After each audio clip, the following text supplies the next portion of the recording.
Hello guys, good morning. Again நான் உங்கள் Muhammad. Welcome to AMM trading FFA. நம்ம சேனலை தொடர்ந்து சப்போர்ட் பண்ணுற அனைத்து உலகம் நன்றி. இதே மாதிரி சப்போர்ட் ஆதரவு எப்போ கொடுப்பீங்க நம்புகிறேன். ஸோ இன்றைக்கி ஃப்ரைடே, சென்சஸோட எக்ஸ்பைரி. நேற்று நிஃப்டியை பற்றி பேசியிருந்தோம். 850 to 800 ஸ்ட்ராங்காக இருக்கும். அதே மாதிரி கீழே வந்துச்சு அப்படின்னா 650 to 700 ஸ்ட்ராங்காக இருக்கும் இல்லையா? அதை பற்றி பேசியிருந்தோம். அந்த மாதிரி தான் மார்க்கெட் வந்து இந்த ஃபுல்லாக சைடு வெளியே முடிச்சிட்டாங்க. அதே மாதிரி காலைல ஒரு நல்ல ஒரு அப்போ கொடுத்துட்டு அப்புறமா டவுன் வந்துட்டேன் நினைக்கிறேன். எஸ், நல்ல ஒரு புல் பேக் கொடுத்துருக்காங்க கைஸ். ஓகே, நம்ம உள்ளே போகிறதுக்கு முன்னாடி எப்பவும் போல் அஸ் யூஸ்வல் குளோபலில் ஒரு ரவுண்டு பார்த்துட்டு அப்புறம் போவோம். ஃபஸ்ட்டு நாஸ்டாக்கை பொறுத்தளவுக்கு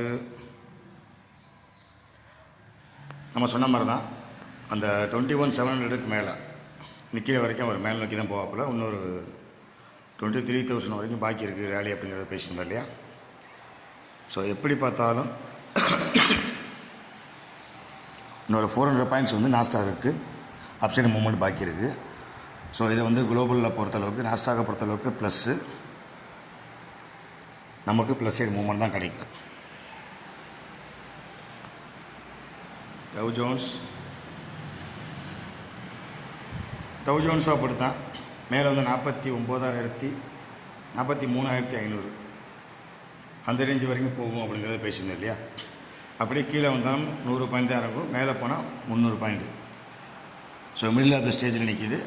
ஸோ நம்ம ப்ரியாரிட்டி இப்போ ஃபுல் பேக் எடுத்தனால மேல் நோக்கியே கொடுத்துக்கலாம். ஸோ 300 பாயிண்ட் ப்ளஸில் தான் போக வாய்ப்பு இருக்குது. ஸோ அவனும் குளோபலும் இன்றைக்கி ப்ளஸில் தான் வருவான்.